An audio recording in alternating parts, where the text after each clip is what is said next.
Welcome to the August edition of Mytech U, a monthly educational series for technology and business topics. My name is Nathan Austin. I'll be your moderator today. This month we will be discussing people, the social engineer's dream, and we are fortunate to have Evan, the president and CEO of FrSecure, with us today, who will be leading us through today's topic. Before Evan takes it away, a couple housekeeping notes. We are recording this session, and it will be available in 24 hours after the presentation, as well as all the audience is muted. So if you have questions, by all means, please use the question pane in the GoToWebinar panel, and we will do our best to either interject those questions in the presentation or make sure to follow up with you offline afterwards. With that said, Evan, thanks for joining us today, and please introduce yourself and take it away. Thank you, Nate. Yeah, it's great to be here. This is something, it's a topic very close to my heart, so I'm excited that I get to share this with everybody. I hope you get value out of it. You should see on the screen the presentation. I'll go through the presentation, and I do appreciate questions, so if you have questions, type them in, and Nate can operate on your behalf and ask those questions of me. So people are the social engineer's dream. It seems kind of like a duh moment, because obviously, you know, a social engineer takes advantage of, you know, people's behaviors, people's moods, all those things. We'll go through the presentation, and as I go through, we'll cover all that good stuff. So first, we'll start with an introduction, just an introduction to myself, what I do on a regular basis. I do speak from experience. You know, when we get to the real stories piece, I'll go through some of the social engineering exercises that that I've done or that our team has done. We have a team of social engineers who work here at FrSecure. It's interesting. I was just giving this presentation last week to the South Dakota InfraGard meeting. And InfraGard, for people that don't know, that's the FBI. It's a community outreach. So I was giving the social engineering presentation without really realizing that I had a bunch of law enforcement sitting in front of me. So it made me switch my agenda right away. Hopefully that's not the case here. Even if it is, I'm not going to talk about anything illegal anyway. It's just you kind of fuzz those lines when you talk about social engineering. And we'll get to that when we talk about social engineering, define what is it and what it's not. We're ethical social engineers, so we have boundaries. We have certain lines that we won't cross, and we'll cover what some of those are.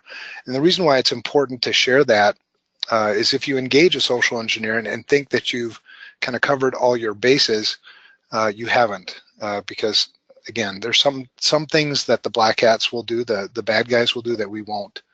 We'll talk about some of the famous social engineers, you know, in our industry, some of those names you've heard of before.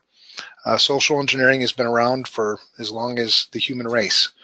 It's not a new topic. I think it's gained a lot of widespread attention in the last few years, but it's certainly not a new topic. We have types of social engineering exercises that we engage in. Really, there are 3 types. We'll cover those. Then we'll get into the real stories, and I think that's the part that people find entertaining as we go through, you know, social engineering. And then what can you do? So we're going to close with, you know, these are some basic things that you need to drive home with yourself and drive home with your employees, drive home with your family members. We'll get through all that stuff. And then at the end, we'll have some more time for some questions, and then we'll allow you to get a copy of these slides. So this is FrSecure. FrSecure, we're an information security consulting and management company. It's all we do. We're dedicated to information security. We're very much methodology fanatics. Everything has to have a process so that we can repeat and then measure, you know, one exercise versus another. I'm not a salesperson, so I'm not going to go deep into, you know, kind of all the good things that FrSecure does. One very important piece of our team is the social engineering team, which, you know, plays into what we're going to talk about today. So first, our definition. Evan, the only thing I wanted to interject there, just to kind of validate that, you know, our Mytech and FrSecure have worked together with many different companies on when they're going through security audits. because that's not what we do. It's a great complement between what we do to help manage the security, what you need, but they help, define policies, practices, audits, those kind of things that really complement those that are trying to kind of validate where they're at. And so they've been a great organization to work with, which is why I invited them to present today. So I want to just validate your presence and thank you for your partnership. Well, thank you, Nate. See, you do the sales for me. Yeah. We do have a great partnership. We've even from the very top of both organizations, it's been very good for both of us and the clients. At the end of the day, it's about the clients. So thank you. So let's dive in. Social engineering, what is it and what is it not? So social engineering is hacking. So hacking, has kind of a negative connotation to it. Human trust. It's convincing, and we use influence, not manipulation. And that's one of those differences between, I think, a good guy and a bad guy. We influence people to do things that they normally would do, but it's probably not in their best interest to do, which is very close to what an attacker, a bad guy, would do. They would, go a little further potentially and manipulate that person into doing something. Our rule of thumb when we do social engineering attacks is to leave the person better off for having met us. That's the point. The point isn't to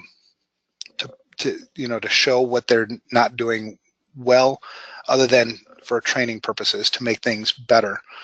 An example is I would never attack family members. I wouldn't try to get you to do something for me and say, your daughter is in the hospital. That's a boundary that we wouldn't cross as good social engineers. As bad guys, they wouldn't hesitate to use those types of tactics. So that's a little different. But really, it's convincing you to do something that's in our best interest. So we have specific objectives that we're trying to meet in our social engineering exercise, and we're going to try to get you to participate in those objectives. And it's a lot of times it's getting credentials. That's probably the most common attack today. Is phishing attacks are still very, very popular. They began, I remember the first phishing attack I ever saw was in 1998, and here we are almost 20 years later, and it's still the most lucrative and most common, type of social engineering out there. And usually that's focused on credentials, getting access to computer systems, physical social engineering attacks, all these things. And when I give these presentations in person, I usually ask, how many of you have seen a phishing attack before? And everybody raises their hands. So we've all seen them before, yet in our testing, we can get success rates as high as 50–60% of an organization will give us credentials from a phishing attack. So the challenge is finding out why, and then trying to fix those things. But anyway, there's our definition of what social engineering is, and some famous social engineers in our industry. Like I said, it's been around for a long time. Trojan Horse was a famous social engineering attack where, here's a gift. So I think that this is something that's good for me, and come to find out that obviously it's not. That's more manipulation. Kevin Mitnick is a very famous social engineer, currently works at a company called KnowBe4 and leads a lot of their phishing exercises and things through their training materials. He goes back into the early, it's a mid-90s. It's kind of where he became famous, when he was arrested and prosecuted successfully, spent time in prison, and then became one of the good guys. Chris Naggy, he's kind of the leading expert today around social engineering, has a couple of books. He runs a website called socialengineer.org. So everything you would ever possibly want to know about social engineering, he's probably written something about it. He also leads Black Hat. Black Hat, our conference every year, leads a people track, training social engineers, good social engineers, on how to do things correctly. And there's a picture of me on the far left, two other team members on the right, and the guy in the middle with the balding white hair. That's Frank Abagnale, one of our most famous social engineers. Also, his life was the basis of the movie Catch Me If You Can. So lots of famous social engineers over time. Now, the best way to protect yourself against a social engineer, and I know this from experience, is to know how they operate, identify things that are similar in really all social engineering attacks. And the best way to get me, and I've never been, that's the challenge, and that's the problem, is we're 100% successful in every social engineering attack that we've ever done here at FrSecure. And that goes back to when we started in 2008. Over the course of, I would say, over 100 social engineering attacks. Success rate is still 100%. The only time that I've been, I guess, busted was in training with Chris Naggy at Black Hat 3-4 years ago. And the way I was busted was I was taken out of my pretext. So when we do a social engineering attack, we develop what's called a pretext, and that's who we're going to act like or behave like. And we have to practice that pretext so that if you ask me a question in a physical social engineering attack, will I have an answer that seems credible so as to continue the attack and get you to do something? In this one case, it was a training exercise in Las Vegas where Chris Naggy and his team were doing running us through a live exercise, and he would text us who the target was in this mall. And so he texted me, my target, and I walked up to the lady, and my objective was to get her name, where she's from, how old she is, and where she works. So fairly simple. And my pretext was I'm a student at the University of Nevada, Las Vegas, and I'm doing a demographic study in the sociology department. And part of that study is for me to gather information about people that are visiting our town. So I just need this information. And I walked up with a clipboard, and she gave me her information, but out of the corner of my eye, there was somebody who was approaching that I noticed because there's ways that people approach things. And if you're a social engineer, you kind of pick up on these things. But he was approaching in a direct way, which means he's going to be challenging me on something, and I just don't know what that is. So I got my next target and went on, and this guy was still sort of following. And then he stopped me after I did my next attack, and he asked me, what are you doing? And I said, well, I'm a student at the University of Nevada, so I guess I went through my whole pretext again. And he said, well, who's your professor? And that was, when he asked me that question, that was one part of the pretext that I hadn't developed because I didn't expect to be challenged there, so I didn't have an answer. So I had to come clean and tell him, look, I'm in this training class. In hindsight, that's a very easy answer, right? Mr. Smith, Mr. Johnson, just pick a name. But he got me. And so I, told him, he said, I thought there was something weird about you. Turns out he was a police officer. And the person, my first target was his wife. So that's kind of how that all went down. Anyway. That's fantastic. Yeah. Evan, one comment on connecting a couple dots that you just talked about. You mentioned Kevin Mitnick in the last slide. I actually was fortunate enough to, and I'm sure you've heard him speak or engage with him before too, but I was fortunate enough to hear him present at a security conference a couple years back, and he said the same thing. So he gets, one of the other things that he does, he gets hired to, do security tests against a lot of the Fortune 500 and large enterprise companies. And he said the exact same thing. He said, if the company allows us to use, the company who hires him, allows him to use social engineering as one of the methods to penetrate their security, they have 100% success rate. Absolutely. Because all it takes is one person in your organization to make a mistake. Right. And the probability of that is 100% nearly. So it is. In the example you gave. So just to reinforce your comment, you said you've been 100% successful. That's the same message that I heard him present at a security conference a couple years ago as well. Yeah, and the only reason why, at least I chalk it up to the only reason why, I was stopped in that one attack is because I didn't have enough time to develop a pretext. Normally, when we're engaged in, attacking a Fortune 100 company or whatever we're doing, we have time to develop the pretext. We have time to kind of go through scenarios because we want to cover all those bases. And sometimes you have to, shoot from the hip and come up with a quick answer, think fast on your feet, but that's really pretty rare, believe it or not, if you've prepared well. And so sometimes you do get taken to that edge of your pretext, but you still, keep it in line. So 4 types of social engineering attacks and bunches and bunches of different variations of these 4 types of attacks. And you can really take, I think, the second and third and combine them into one. We broke them out originally because people would engage just to do a physical drop. It wasn't truly trying to get somebody to do something, to get access to something, which was more of the in-person attack. But these are the 4 types of attacks: electronic, in-person, physical drop, and telephone. We have a saying in our industry: it's a lot easier to go through your secretary than it is to go through your firewall. So for an attacker to spend days potentially in trying to compromise or create a 0-day exploit on a vulnerability on a web server, it's a lot easier just to pick up the phone and ask somebody for a password.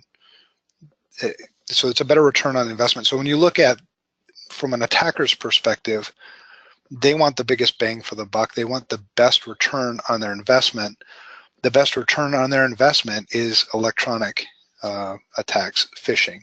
I send out 1,000 phishing emails and I can get 20% of those people to give me the information that I want. That's a great return on my investment, and I never have to get up from my computer. So as long as people keep falling for those things and we haven't created some kind of a technical control or some kind of control around it, expect that to continue. But these are the 4 types of attacks, and all of them give great results. In terms of best results, in-person attacks are 100% successful. We've never been stopped in an in-person attack before. The next best success rate is an electronic attacks, which is phishing usually. And I'd say success rate, varies depending on how well we develop the phishing attack, but it can be as high as 50%. Telephone attacks are a little less, we're a little less successful. We're probably not as good at it, about 35%, and physical drops are less than 10%, where we've taken a flash drive and distributed it somewhere. So, but they're all great results. Evan, can you, I'm just, like, people, the physical drop is something that, people hear about, but it just seems like, do people really still fall for that today, as far as like picking up a random USB drive or flash drive and plug it into their computer? And what are some of the tactics you've used to where you're getting people to do that? Yeah, it's not as successful as it used to be. People have kind of caught on to, the curiosity of taking a flash drive and putting it in their computer. A better method, if we wanted to kind of go that way, would be to attend like an IT conference with flash drives and, strike up a conversation with somebody and maybe share a tool, where we come across like we're sharing a tool with them, or we're sharing a presentation that we've given at a conference. That's the best way to get, I think, something onto a system with a flash drive now, or, combine the attack, do an in-person attack. So go to a bank and, act like you're a technician. We do create, in those attacks, we create fake badges. So in the example, we've never done Mytech before this way, but, you could create a Mytech, ID badge and show up at a bank and, say we're here to do a software audit. We're auditing the systems to make sure we're compliant with our licensing requirements. That's easy usually, and then take a flash drive and plug it in the back of computers. So we usually combine those attacks now. We don't just drop flash drives anymore. Interesting. Thanks for sharing. Yeah. So phishing attacks, we've seen them. Everybody's seen them. These are fairly standard. Our favorite target is actually Outlook Web Access. Now, a lot of people have moved off of single-factor authentication on, OWA now, but man, it used to get such success rates. And what we would do is just clone your OWA site, host it somewhere with a similar domain name. We'd send an email to your IT department so that they would reply back to us. And what we want is their email signature, so we can attach it to our fake email. So we're going to send an email to your users appearing as though we're coming from your IT manager. And in that email, we would say something like, hey, we've just updated or upgraded our Outlook Web Access. I need you to go out here and test it for me real quick to make sure it still works. And then we'd put also in that email, no need to let me know if it's working or not because we're monitoring. And then we would send that email, and that would get us great success rates because one, people don't want you to mess with their email. They're very protective of email, and two, it looks legitimate. We've got the email signature from your IT manager, and yeah, success rates are very good for those types. The one on the left is more of we would just call a generic phishing attack. So guess the success rate for a phishing attack against a typical bank. We do, banks kind of led the charge in terms of doing social engineering attacks for testing driven from examiners and regulators. Success rate for banks, 100% of banks have given us credentials. The good thing too about the OWA attack is the credentials that we get are domain credentials. So the same credentials you're using to log into OWA are the same credentials we're using, obviously to log into your computer. 50%. Now the success rate has dropped a little bit because we don't have as good of an attack vector as the OWA in a lot of cases. So we're always getting, kind of tweaking those attacks. So one of the things that so Evan, forgive me, but like that, I mean, every time, so this is something that, relating it to banks, right? Because it's something that everybody on this phone call, we all work with banks. We all have a financial vested interest in our banks securing our information. And here you just said you have 100% success with banks. Wow, that's amazing. And one of the things you mentioned that I guess I don't want to have missed is that applying two-factor authentication on your in anything relative to domain credentials would mitigate against this. I think I heard you kind of implied that, or at least by what you said. Can you elaborate on that a little real quick? Yeah. So it's become the norm now. For our advice to every client is anything, and whether it's OWA or it's an RDP session or it's your VPN or whatever. Single-factor authentication is no longer sufficient for protecting anything that's exposed to the internet. So, two-factor authentication would thwart this. It wouldn't make it impossible. It'd just make it a heck of a lot harder. And chances are the attackers, looking for that return on their investment, they're not going to, try to guess the sequence of your PIN, that comes through, or they're not going to go there. So yeah. So even if you did fool someone to give their domain credentials, you wouldn't be able to really use them if you had gained those because you're not able to thwart the second factor authentication of the PIN or something like that, most likely. Right. Yeah. So we start on the outside. So on the outside, having single factor authentication is not sufficient anymore, if it ever was. So let's say as an attacker, I did get your domain username and password somehow through a phishing attack, I would have to physically come on site in order to use those on a computer system that's connected to your local area network. And that, again, that's not going to happen. So yes, it does thwart it. Yeah. All right. Thanks for elaborating on that. You bet.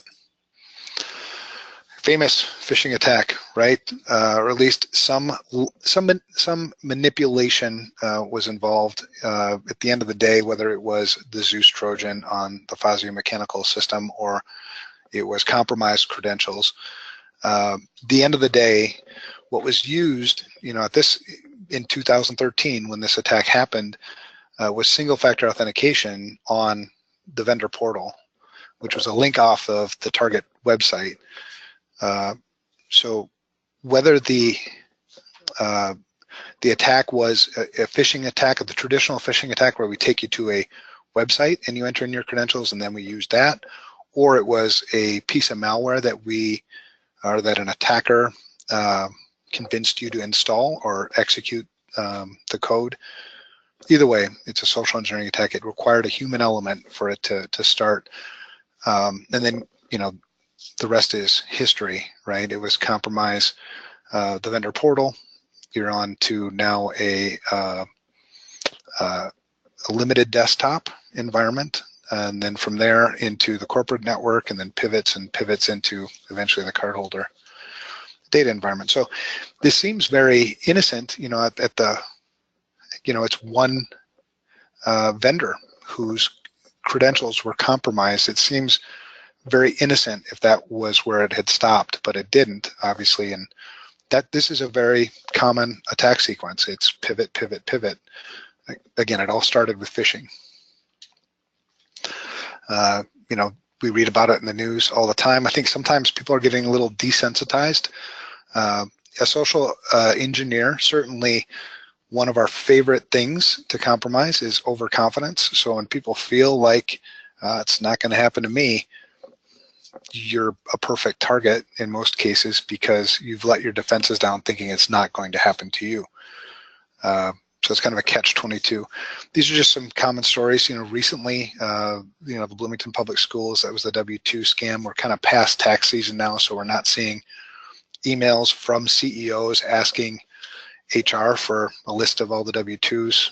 And if you just kind of think about that, I'm the CEO of FrSecure. I would never ask anybody in this organization for W-2s of all the employees. Why the heck would I need that information? So I always kind of think of this as, the old school cartoons where you had the devil on one shoulder and the angel on the other shoulder, and they're kind of talking in your ear. That's sort of your conscience. So if something seems a little bit off, take the time to investigate a little bit. So if the CEO is asking you for W-2s, that's never happened before. Maybe it's okay to question those things. And in a lot of cases, that'll save you. Evan, a comment on that. Just this morning, we got an email that came through our website. Actually, it was somebody filled out a form on our website requesting like corporate W-9 and some other corporate information. But when we looked into our systems, instead of just replying and having our finance team just replying, that company was not in any of our records as far as the company that we do business with or that we're associated with. And I was actually really appreciative that our accounting person who was responding to this was very suspicious, right? They're suspicious, like, they're not in our system anywhere. This seems fishy, right? So they were cautiously suspicious. And it could have, in the end, it could have been a simple misunderstanding, and she's going to check into that. But maybe they thought they were contacting somebody else, but because they were suspicious, and I really appreciated the fact that they did exactly what you said. Like, they're conscious, like, this doesn't seem right. I don't know who these people are, so they're going to investigate before they just respond. So yeah, that's exactly what we're looking for. And another thing, I think, in just information security in general, because we're talking about human behaviors, and as an industry, we've been so focused on, well, you're not compliant, so there's a penalty for it, as opposed to rewarding people for good behavior. So in our company, when you do something like this person has done, we reward you for that. We want to reinforce these, good behaviors, because you can certainly be suspicious and ask questions without being rude. So you're not going to, if we have a customer who comes into our office and we ask them to sign in, that's not rude, right? So good. That's awesome to hear.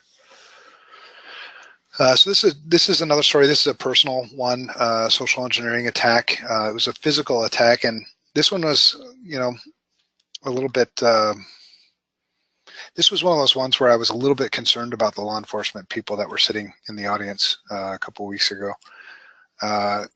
So the attack was, to gain access to one of the office spaces in downtown Minneapolis, and a very secure office space. They were very confident in their physical security. They had guards, turnstiles, camera surveillance, everything was very well buttoned up. And so our job was to try to see if we can get into the facility. To make a long story short, we just stole an access card from one of the IT employees. And the way we did that, to take you through the attack sequence, when we're engaged in a physical social engineering attack, we usually start with surveillance. We want to understand the environment that we're going to be getting into. We want to understand patterns, behaviors. Do people hold the doors open for each other, or do people congregate in certain areas? So this was the same case. We did surveillance, and we noticed that the IT people kind of stick out from everybody else, which is kind of common. And we started to watch their behaviors and watch what they did. Well, it turns out that they were in a bowling league. A group of them were in a bowling league every Thursday night. And so we started following them to the bowling alley. So this seems a little creepy, but it's a successful attack. And when they got to the bowling alley, they were so excited that they didn't even pay attention to where they put their badge, and they would just lay their badge on top of their purse, on top of their bag, and go run and get a beer. And there were 3 people in this group that had done that same thing, so we just took one of their badges and went back and were able to gain access. The second part of it was to not get caught. So the good thing about this particular attack is IT people work all kinds of odd hours. So when we're badging in, and the guard at the guard station sees the console of badge-ins, and it didn't raise any alarms with them because we're an IT badge. Nowadays, it's easy to clone badges, which is a really easy entry point. For about $300, you can build yourself really a badge cloning system. You can build your own badges now for some badges. But that was that attack. Not all that exciting. Here are some other attacks. Jones Fire Safety, that's a picture of me. Not a lot of people know that I'm a certified fire inspector, not just to level 1, but also to level 2. And I'm also a certified fire protection specialist. And if you believe that, you can leave your credit card number. Just type it in for Nate, and we'll take care of it for you. So that's just a badge. Don't, no, right. Hopefully, yeah. Let's not do that. But this is a badge that we used, and we used this badge to get into a bank. And the point was, the objective was really kind of wide open. It was see what areas of the bank that you could get into. And so this was our pretext. We're here to do a fire inspection. We've been dispatched from the central office. So if you ask me who sent you, the central office, our central office sends me, and I don't know who actually ordered the inspection. Sometimes it's somebody in your company. Sometimes it's the city. Sometimes it's the building owner that you're leasing the building from. At the end of the day, I don't really know who dispatched me. I just know that I'm here to do a fire inspection. Oh, okay. And then, we proceed. You got to play the part though, right? So it's having, we created a form, just a fire inspection checklist looking thing, and a clipboard, showed our badge, and we were able to get all access to all parts of the facility, including the cash vault, with that attack, because you would assume you want to keep the cash from not burning up too. So that was that attack, very successful. The other attack where you see the spider and the Gatorade, that's an attack that used both of those props. So our objective in this attack was to gain access to a data center of a chemical processing plant, which at the time, this was maybe a year or two ago, it was a target for bad guys. So what we did is our pretext was we're going to be pest control specialists, or exterminators. And so we take a spider like that and you put it in one of those clear plastic vials, because that's going to be our sample. You take the Gatorade and we put it into a spray bottle that you can get at any hardware store, and then put a sticker on it that, with, skull and crossbones, whatever. Look the part, bring a ladder and bring somebody with you, and show up at the front desk and say, and show them the spider and say, have you seen any of these around the facility? We're here to, we understand that there's an infestation. We've been dispatched again from central office, because I don't want you asking me a bunch of details. So we capitalize, when you show somebody a scary looking spider, they're instantly kind of like, what? They don't like that. So, they brought the facilities person in and he didn't know anything about it. And I said, well, typically these things would congregate in areas where there's high amounts of heat. These are cold-blooded animals and they spread fast. Are there any places within this facility that put off heat? He's like, well, obviously data center, comes up in that conversation. So it was, well, let's go there. And we walk into the data center, you start lifting panels, and then, act panicked. I think I found them. You might want to wait outside because I'm going to have to spray this stuff on there. Don't worry, it's not going to hurt any of your electronics. But I also don't want these spiders to get out in case you get spooked. And that, led them to exit the data center, and then we're there by ourselves. So that was that attack. That's a very successful one. That's actually one that I learned from Chris Naggy, going back to, our social engineers. Yeah. This is Matt Finlay. Matt is also one of our social engineers. Matt created a badge. In this case, it's American Specialty Health was the target. And really the target was just, to get into the data center. So they were having a job fair, and the job fair, one of the jobs that they were hiring for, believe it or not, as we were kind of figuring out, what we're going to do for a pretext, was they were hiring for a data center engineer. So Matt created a resume that looked, fit the part perfectly, went to the job fair. And then his pretext was, I'm here from out of town. I saw this job posting. Is there any chance that I can get a look at the data center just so I would know, what I'd be working with? I don't want to have to make another trip out here unless I have to. And as you can see, my resume fits the job perfectly. So after a little bit of hesitation, a little bit of back and forth, he eventually, got access into the data center, which was, really the objective. Telephone attacks. So those are examples of some physical social engineering attacks. They're not as, it's really, I've never done like a Mission Impossible type physical entry. It's always been just talking your way into places or looking for opportunities. So it's not nearly as hard as people think it is. It's not nearly as dramatic as I think most people think it is. These attacks, physical telephone attacks, are a little less successful. The NSP in the phone book one was something that we used to do. And again, as I was looking 2 weeks ago out to law enforcement, I had to remind my, this is my younger days when I was still in college. So it's 25 years removed, and I didn't know any better. But what we were doing was we would call people from the phone book, and we'd act like we were from NSP. And what we were doing was we were updating account records.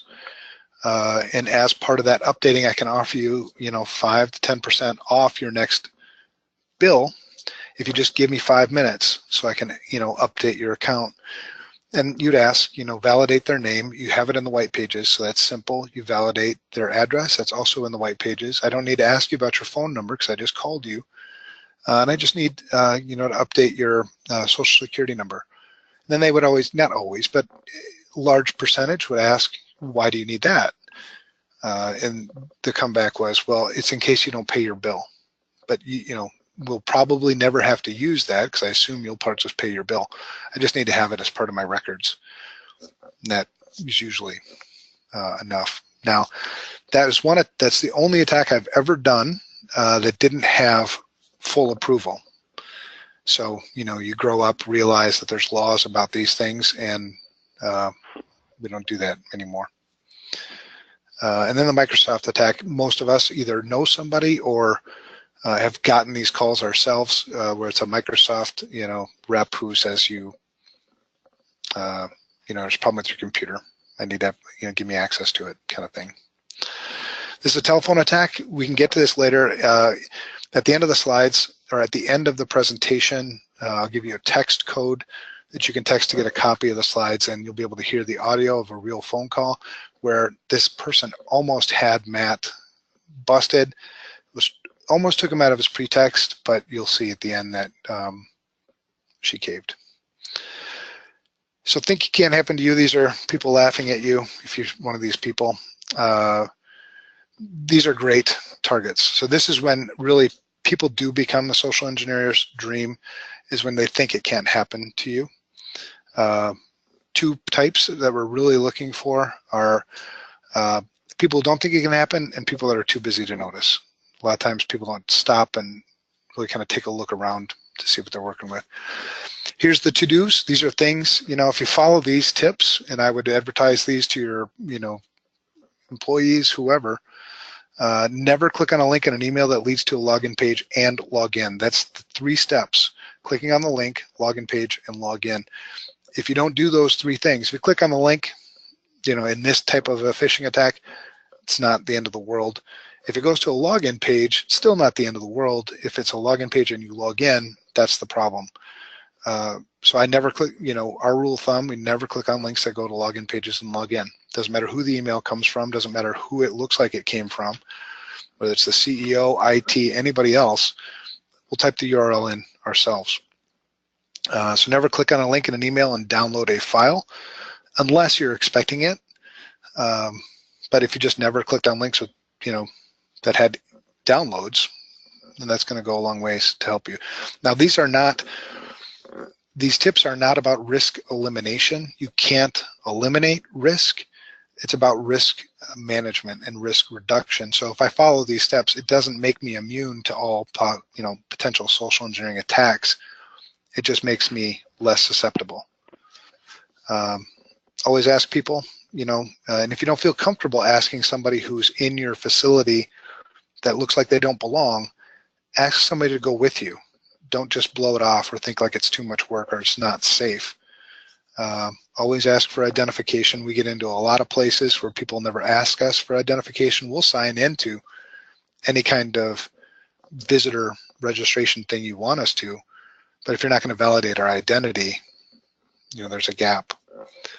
Know where your access cards and keys are at all times. Don't allow somebody to follow behind you.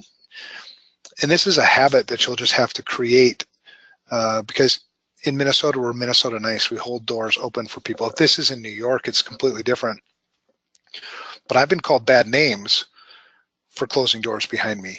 I've been called the A word. You just have to sort of get comfortable with that uncomfortableness because I'm not going to be the cause of a breach here. Never give out sensitive information on a phone call that you didn't initiate. This is very important. It's not that I don't give out sensitive information on phone calls, but I will make the phone call. If I receive a phone call and they're asking me for something sensitive, I will ask to call them back. Never give someone access that you didn't initiate. So that's that. So Evan, I think, I know. Thank you for that. You took a really different approach than pretty much any other kind of presentation I've seen or heard on social engineering, and the fact that you kind of articulated tactics that you used to increase awareness and be successful in social engineering attacks. So I mean, those are some tips that you just mentioned, but some of the tactics you talked about, how can you, I mean, what do you recommend to train your team if these are things that you're concerned about? Do you want to mitigate against these risks or manage the risks? I don't know, what have you typically recommended to folks to help increase awareness that people use these tactics to try and break your security? Well, it's consistency in the message. It's about building, in our organization, and it's easier in our organization because we're a bunch of security people, but it's building this security culture. Things that seem, out of, we're not asking for perfection. I mean, we're all humans, every one of us. Actually, Matt, who leads our social engineering practice today, actually social engineered himself. And there's a whole story behind how he did that. But he fell for his own attack. So, I mean, we're all human beings. So, and the way risk management works is I can't prevent all bad things from happening. So where I can't prevent it, what things do I have in place to detect it? And then what things would I have in place to respond to it? So let's say that somebody did fall for a phishing attack, and they come to realize it later. Are they gonna, in your culture, will you get admonished for reporting that, or will you get rewarded for reporting that? So that we encourage people to notice these things and, oh, crud, I made a mistake. Report that, and then what would my response be? So in a phishing attack, how quickly from, being notified to changing passwords or, whatever other things are in your response plan. So I think it's more a holistic approach. We know that we're never going to get the percent of people who fall for a phishing attack to 0. But maybe we can get it down to 5. We can manage that down a little bit more, and then implement some of these other processes. Does that answer your question?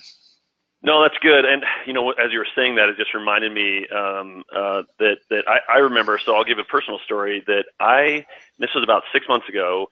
I got an email. It had a PDF, and I wasn't 100% sure about it, but I clicked on it and I opened it up.